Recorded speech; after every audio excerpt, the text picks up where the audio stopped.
है कि भगवान निराकार है, कभी मनुष्य शरीर में आता ही नहीं, कहीं स्थान पर नहीं रहता। महर्षि दानव का फाइनल विधान है कि परमात्मा एक स्थान पर नहीं रहता, निराकार है और वो सर्वव्यापक है। बस इतनी सी उनकी थ्योरी। और वेद क्या बता रहे? और वेदों को सत्य मानते हैं कि वेद में जो लिखा वो सत्य, हम और किसी बात को नहीं मानते। तो ईब आपने मानना चाहिए सच्चाई को। अब जानबूझ साची तजय करे, झूठ तने और ताकि संगत है प्रभु सोपन में भी ना दे। इतने प्रमाणों को देखकर जो नहीं मानता, महंत और ते संत कुछ कितना विद्वान बना फिर है, वो इंसान ठीक नहीं है, उसके पास नहीं रहना चाहिए आपको। परमात्मा कहते जानबूझ साची तजय और करे झूठ तने और ताकि संगति है प्रभु सोपन में भी ना दे। तुरंत छोड़ देना चाहिए ऐसे नालायक आदमी को। अब ये ऋग्वेद मंडल नंबर 9 सूक्त 1 और मंत्र 8 में उस पुरुष को, उस परमात्मा को उग्र गतियां प्रेरणा करती हैं। भासमान शरीर को यानी सुंदर शरीर को वह परमात्मा प्राप्त होता है। और वो परमात्मा हमारी, इसमें यह भी प्रमाण दिया है कि वो इसी मंत्र में ऋग्वेद मंडल नंबर 9 सूक्त 1 मंत्र 8 में कि वो परमात्मा 3 स्थिति से हमारी देखभाल करता है, 3 शरीरों से। देखना, भासमान शरीर को प्राप्त होता है और जिसमें 3 प्रकार से दूसरों का कल्याण करने के लिए यानी दूसरों का उपकार करने के लिए, परोपकार के लिए मधुमेह शरीर मिलता है 3 प्रकार का। अब जैसे दास ने प्रारंभ में बताया था कि एक सतिथि में भगवान वहां बैठे सतलोक में अपने सिंहासन के ऊपर, तख्त के ऊपर, सिर पर मुकुट है, ऊपर छत्र राजा की तरह। और दूसरी सतिथि में ये बालक बनकर आते हैं, प्रत्येक युग में एक लीला करते हैं, आम जनसाधारण की तरह बड़े होते हैं। धीरे धीरे सब एक अच्छे नागरिक की भूमिका, एक अच्छे भगत की भूमिका और एक सतगुरु की भूमिका ये स्वयं करके जाते हैं। तो उस दूसरी प्रकार की जो सतिथि है उसका वर्णन अब 9वें श्लोक में मंत्र में है। देखिएगा, ऋग्वेद मंडल नंबर 9 सूक्त 1 मंत्र 8 पढ़ दिया हमने, 9वां देखो, देख कितना स्पष्ट है। शिशु रूप है शिशुम अभी इमम अधन्या उत्सरणंती धेनव, धेनो माने गौवे, शिशु माने शिशु रूप में प्रगट परमात्मा को सोम इंद्राय पातवे। अभी इमम अधन्या, यहां देखा इन संधि छेद करके अलग अलग लिखे। इमम माने उस, सोम माने सोम स्वभाव वाले पुरुष को, हर सोम माने परमात्मा लिख रहे स्वरूप आप पे। तो यही इन्होंने घुमाना था कि ये पुरुष पर सोचेंगे कोई आदमी के बारे में लिखा होगा, क्योंकि आम आदमी इतना पढ़ा लिखा था ही नहीं, ना उसको ज्ञान था। तो इब्दास पर दया करिए, अध्यात्म ज्ञान को आपके समक्ष लाने के लिए। परमात्मा कहते हैं गुरु बिन काहू न पाया ज्ञाना, जो थो था बुस छड़े मूड किसाना। गुरु बिन वेद पढ़े जो प्राणी, समझे न सार रहे अज्ञानी। और सतगुरु क्या करेगा? 9 मन सूत उलझिया, ऋषि रहे जख मारे। सतगुरु ऐसा सुलझा दे भाई, उलझे न दूजी बारे। परमात्मा जो लाए थे, एक शेर सूत अगर उलझ जाता था सारा दिन लग जाता था उसको सुलझाने में। और जब तोड़ दे गांठ पड़ेगी तो जिसने कपड़ा बनवाया वो चौवन्नी नहीं दे बनवाई की। इसलिए दुल्हाओं की मजबूरी होती थी, सारे सूत को सुलझा के फिर बनाते थे। तो परमात्मा कहते अध्यात्म मार्ग का इन अज्ञानियों ने 9 मन सूत उलझा कर डाल दिया, और ये ऋषि रहे झकमार, इनसे नहीं सुलझा। और सतगुरु ऐसा सुलझा दे भाई, उलझे न दूजी बार। अब ऐसा सुलझा दिया, इस कलयुग में नहीं उलझ जाएगा ये ज्ञान, को भक्ति करियो चाहे ना करियो।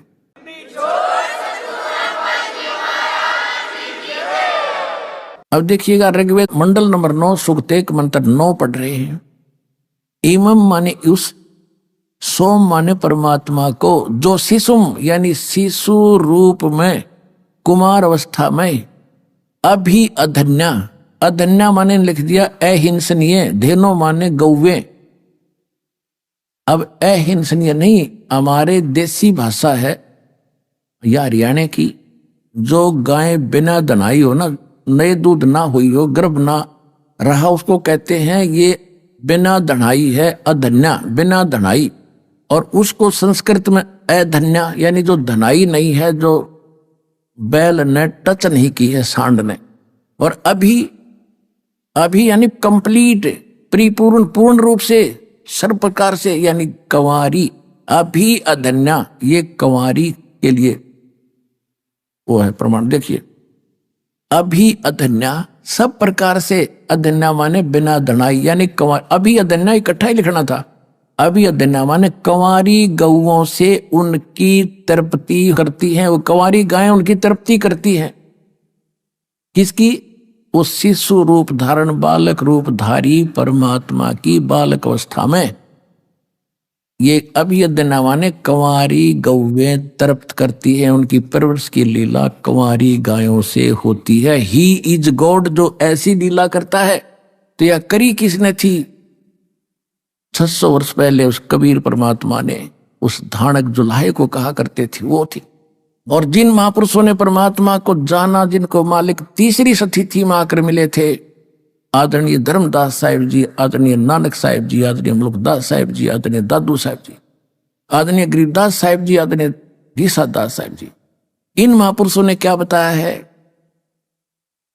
हम सुल्तानी नानक तारे दादू को उपदेश दिया, जात जुलाहा भेद न पाया, वो काशी माहे कबीर हुआ। अनंत कोट ब्रह्मंड का एक रति नहीं भारे, सतगुरु पुरुष कबीर हैं ये कुल के सृजन होरे।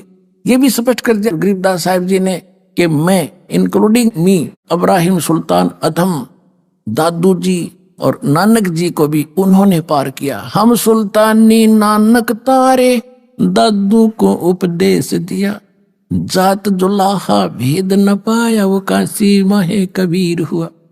दादू साहिब जी ने क्या कहा है? जिन मुझको निज नाम दिया, सोए सतगुरु हमारे, दादू दूसरा कोई नहीं, वो कबीर सिरजनहारे।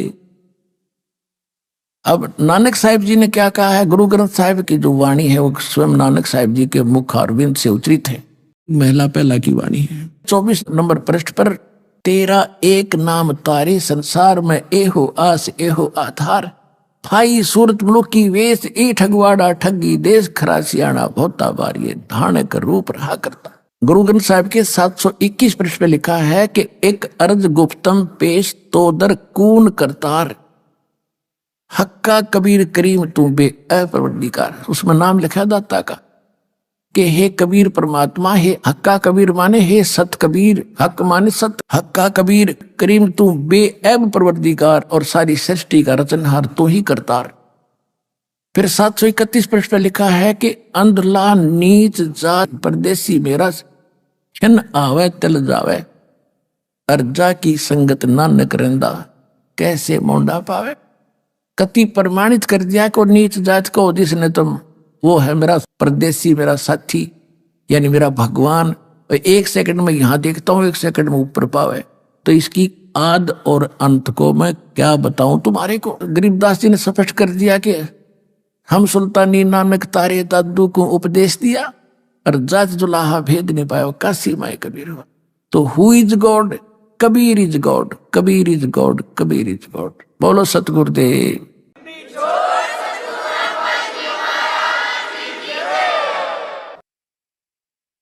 परमपिता परमात्मा, सर्व सृष्टि के रचनहार कबीर परमेश्वर जी, ये हम सभी आत्माओं के पिता हैं, ये हम सभी के जनक हैं। और हम एक ऐसी भयंकर भूल करके, ऐसी भयंकर गलती करके हम इस गलत स्थान पर आ गए, और उसके उपरांत हमें अपनी गलती का एहसास हो रहा है, क्योंकि एक प्रश्नवाचक चिन्ह आज तक किसी से हट नहीं पाया कि हम क्यों मरते हैं, क्यों जन्मते। हम कितना अच्छा परिवार बनाते हैं, उनमें कितना अच्छा प्रेम होता है, मोह होता है, लगाव होता है, और एक सेकंड में वो सब बिखर जाता है। इसके विषय में हम कभी चिंतित होते हैं तो फिर सोच लेते हैं कि सभी के साथ हो रहा है। ये एक परंपरा मान ली हमने कि ऐसा तो होगा ही होगा, पर ये काम तो करते ही रहो। कौन सा कार्य करते रहो? कोठी बनाओ, बंगले बनाओ, कार बड्डी लो और मर जाओ। ये कौन सा कार्य था? तो ये सभी हमारे साथ जो घटनाएं घट रही हैं आप प्रतिदिन देखते हो। किसी ना किसी गांव में या किसी घर में अपने खुद को भी बहुत सी ऐसी घटनाओं से हमारा पाला पड़ा है। तो ये सब हो क्यों रहा है? तो उसके लिए परमात्मा हमें स्वयं आकर के ज्ञान कराते हैं कि आप इस गलत लोक में आ गए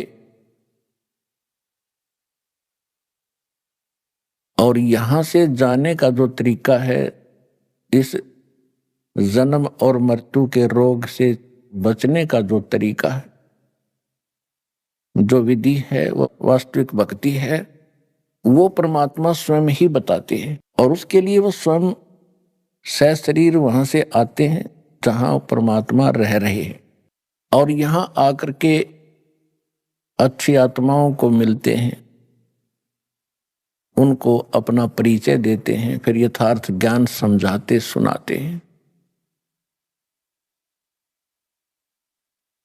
और यहां पर दो शक्ति काम कर रही हैं।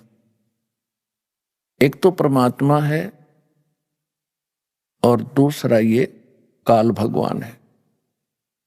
इस काल भगवान को ही हम ब्रह्म कहते थे और जो वेदों के ज्ञाता माने जाते थे वो कहा करते थे कि ब्रह्म सुप्रीम पावर है, ब्रह्म से ऊपर कोई परमात्मा नहीं है। ब्रह्म कहाँ रहता है? वो ब्रह्म लोक में रहता है। फिर पूछते थे परमात्मा है कैसा? कि वो निराकार है।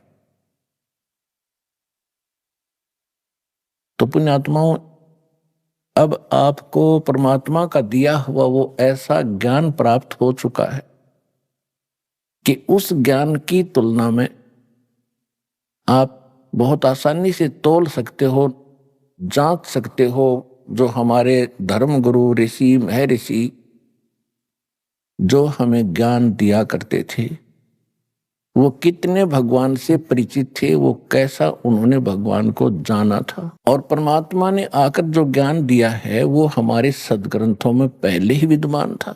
और जिनको हम विद्वान माना करते थे और जो संस्कृत भाषा बड़ी धारावाहिक बोला करते थे,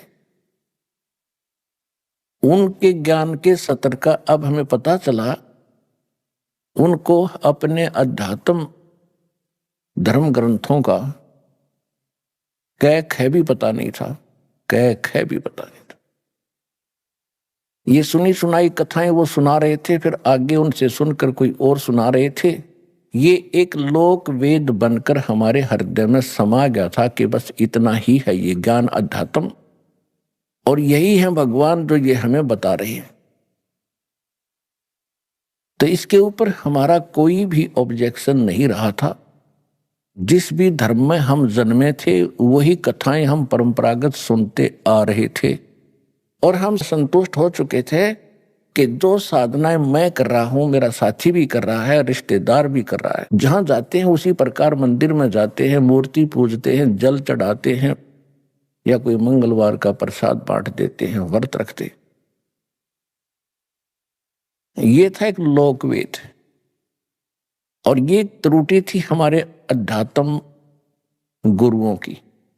जो आध्यात्मिक जो टीचर गुरु थे वो बिल्कुल निल थे, वो डल थे, उनको भक्ति मार्ग का कति पता नहीं था। यहां तक कि हमारे जो महर्षि माने जाते थे, ऋषि महर्षि, उनको भी भक्ति मार्ग का कै ख का पता नहीं। अपनात्माओं, अगर ये शब्द जो दास आज बोल रहा है, यदि ये शब्द 50 वर्ष पहले भी बोले जाते तो कोई सुनता नहीं, कोई सत्संग में आता नहीं और विरोध और करते, गालियां देते। तो परमात्मा आए थे स्वयं 600 वर्ष पहले, दाता कबीर भगवान।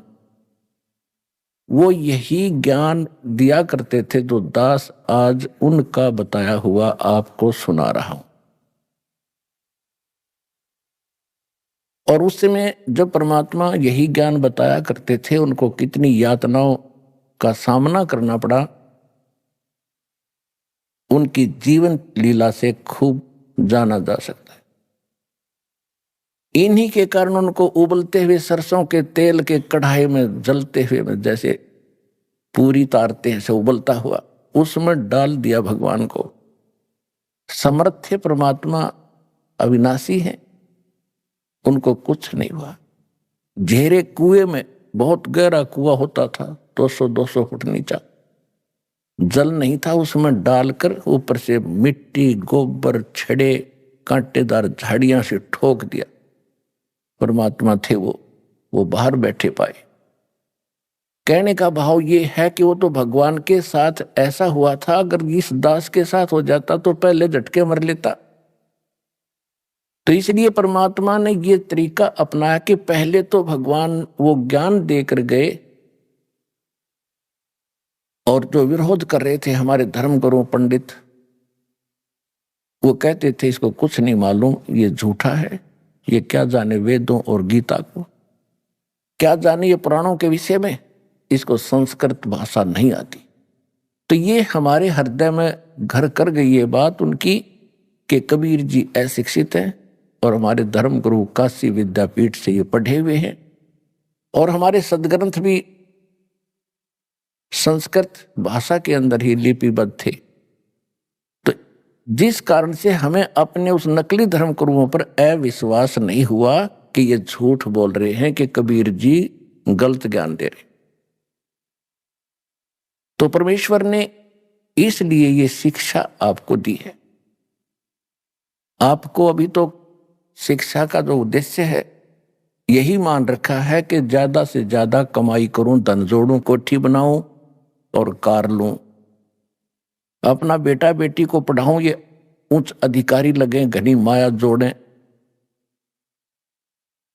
और जिसमें आपको तो दास आज वचन बोल रहा है कि ये शिक्षा परमात्मा ने आपको दी है, और इस शिक्षा ने आपको इतनी हानि कर दी है आप अंदाजा नहीं लगा सकते। केवल आपने रोजी रोटी को ही उत्तम मान लिया।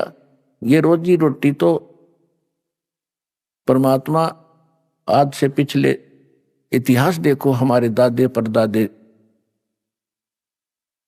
वो भी अपना टाइम पास करके, चाहे भले ही झोंपड़ियों में रहे हो, लेकिन कितनी शांति थी, कितने निरोग रहते थे, बुराइयां नाम मात्र भी नहीं थी। और आज आप देख रहे हो, जहां इस माया का प्रवेश हो जाता है वहां जीव चैन से नहीं रह सकता, रात और दिन दुखी रहता है। तो इस आग में परमात्मा ने 3 युग तक हमें जलने नहीं दिया। अभी 50-60 वर्ष पहले से हिंदुस्तान के अंदर इस शिक्षा की शुरुआत हुई है, और अब ये चरम सीमा पर पहुंच गई 10-15 वर्ष 20 वर्ष पहले से। अब परमात्मा ने इस समय कितने अच्छे इंस्ट्रूमेंट दिए, इंटरनेट बना दिया, मोबाइल बना दिए, टीवी चैनल बनवा दिए, डीवीडी और सीडी बनवा दी, एक छोटी सी चिप बनवा दी जिसमें 100 घंटे का सत्संग आ जाता है, मैटर आ जाता है। तो इतना अज्ञान हो चुका था, उस अज्ञान को हटाने के लिए परमात्मा ने ये सुविधाएं दी आपको, और उसका ये परिणाम है कि आज आप वो बातें सुन रहे हो जो भगवान 600 वर्ष पहले सुनाया करते थे। तो परमात्मा ने यही तरीका अपनाया कि जब तक इनको अक्षर ज्ञान नहीं होगा ये भगवान नहीं पहचान सकते, और ये बच्चे ऐसे ही भ्रमित रहेंगे। तो परमेश्वर ने ये 600 वर्ष पहले बता दिया था, वैसे तो 4 युग पहले ही परमात्मा ने इस काल से कह दिया था, क्योंकि काल ने कहा था कि 3 युगों में जीव कम ले जाना। तो परमात्मा ने भी उसकी ये शर्त मंजूर कर ली थी कि ठीक है, जो आप कहते हो ऐसे ही करूंगा। फिर काल ने कहा था कि 4था युग जब कलयुग आवे तब तो शरण जीव बहु जावे। प्रथम अंश हमारे जाहि और पीछे अंश तुम्हारे जाए, ऐसा वचन हर मोय दीजै, तब संसार गवन तुम कीजै। अब जो प्रसंग चला है इसके लिए थोड़ी सी भूमिका बतानी पड़ेगी कि परमात्मा जब प्रथम बार यहां आए और यहां हाहाकार मच चुकी थी, क्योंकि यहां तो दुख ही दुख है, बेशक सतियो भी क्यों ना हो, मृत्यु तो वहां भी थी, वृद्ध अवस्था भी थी। वृद्ध अवस्था और मृत्यु इस प्राणी के लिए सबसे बड़ा कहर है। और ये दोनों कंपलसरी क्यों हो गए, एकाध बेशक बीच में अचानक मर जाए, लेकिन वो मृत्यु अच्छा नहीं मानता कोई भी, और बुढ़ापे में मृत्यु कोई बुरी सी नहीं लगती। तो एक कंपलसरी है बुढ़ापा भी और मृत्यु भी, और दोनों महादुख। तो परमात्मा जब वहां से आए कि ये बहुत दुखी हो लिए हैं, अब इनकी अकल ठिकाने आगी होगी, इनको सच्चाई बताऊंगा, यथार्थ ज्ञान दूंगा। तुम यहाँ के रहने वाले नहीं हो, तुम सतलोक में रहते थे, वहां कोई अभाव नहीं, वहां कोई मृत्यु नहीं, वहां कोई वृद्धावस्था नहीं, वो शरीर दूसरा मिलेगा आपको। ते सब ज्ञान देने के लिए परमात्मा उद्देश्य लेकर आए। जब इस 21 ब्रह्मांड में प्रवेश होता है तो सबसे पहले ये काल वहां बैठा होता है, और वहीं पर इसने एक तपस्शिला बना रखी है जिसके ऊपर 1,00,000 प्रतिदिन मानव शरीरधारी प्राणियों को ये उसके ऊपर भूनता है, उनसे निकले हुए गंध को ये खाता है,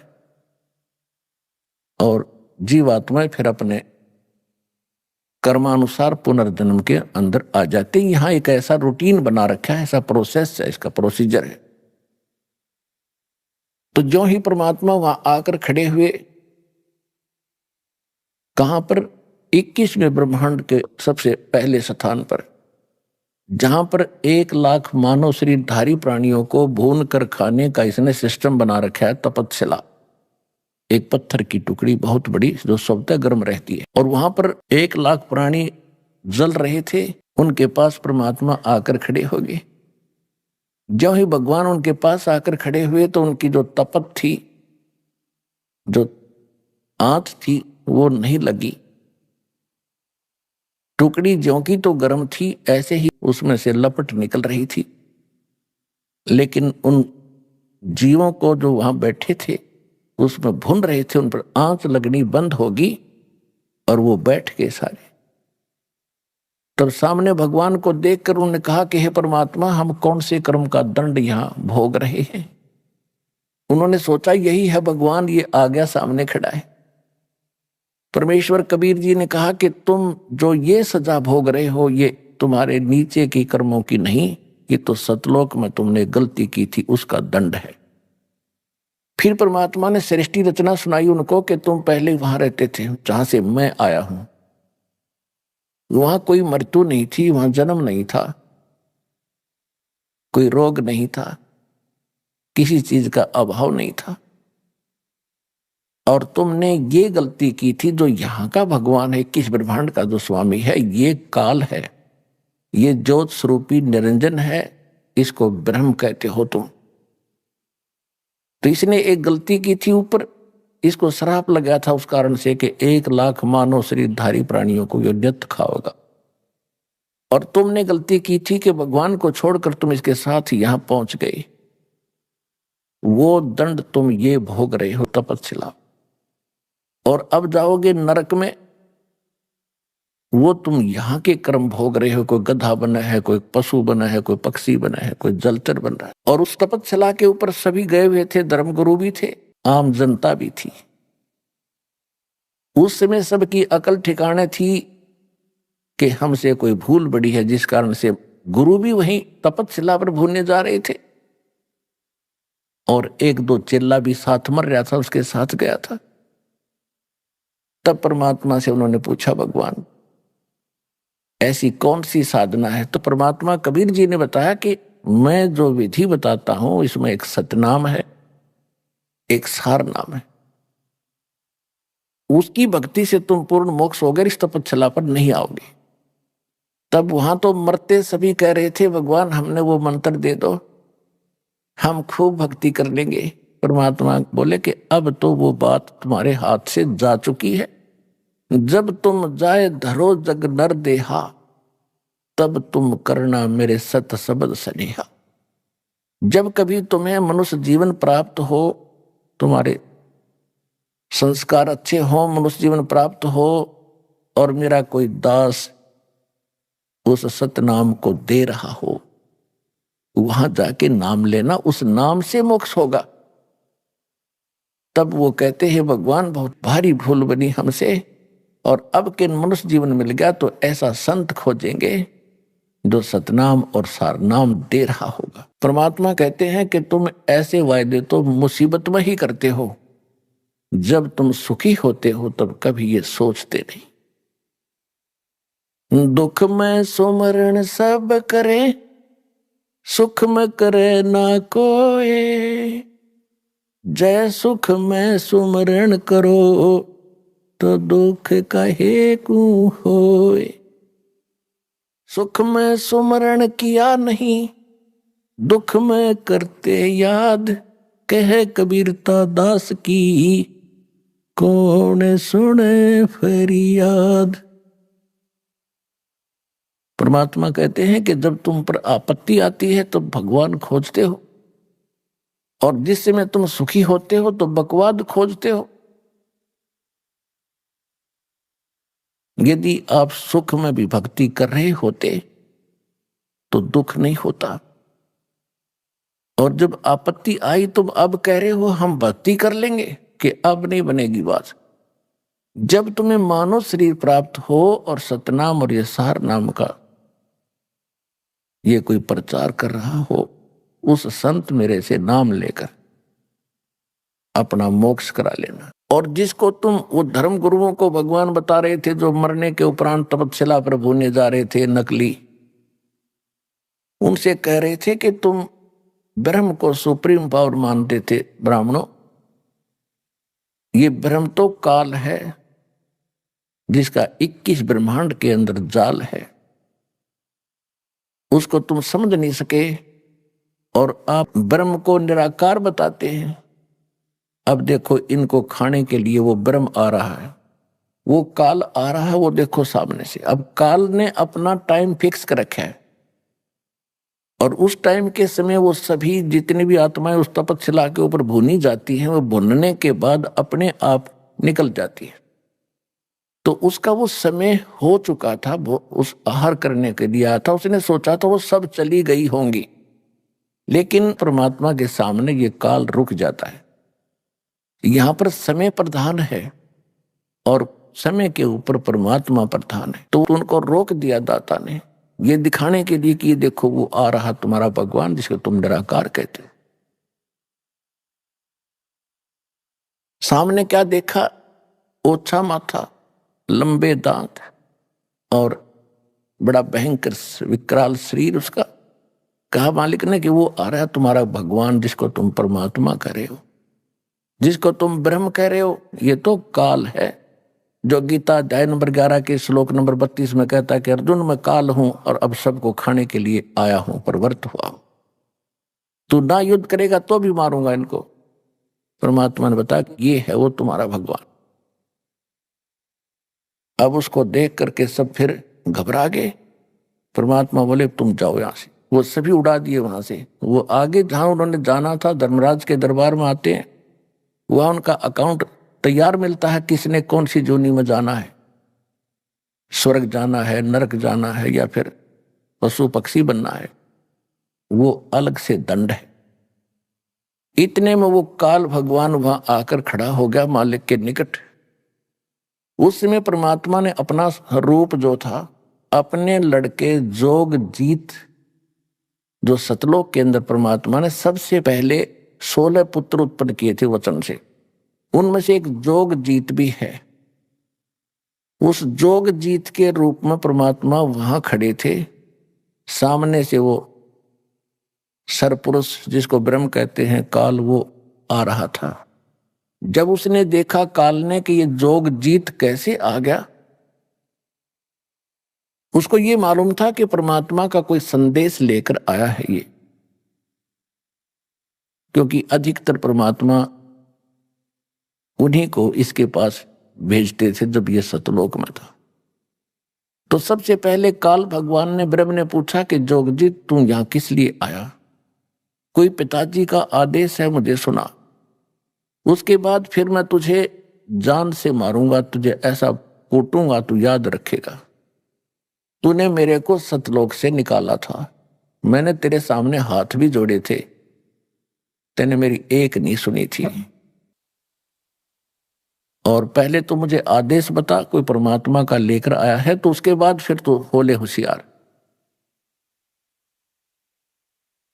तो परमात्मा ने कहा कि सुन ले ज्योत निरंजन, आदेश परमात्मा का, मैं नीचे जाऊंगा, नीचे के ब्रह्मांडों में जाऊंगा, पृथ्वी लोक पर जाऊंगा, स्वर्ग लोक में जाऊंगा, सब देवों को समझाऊंगा, उनको परमात्मा की जानकारी दूंगा।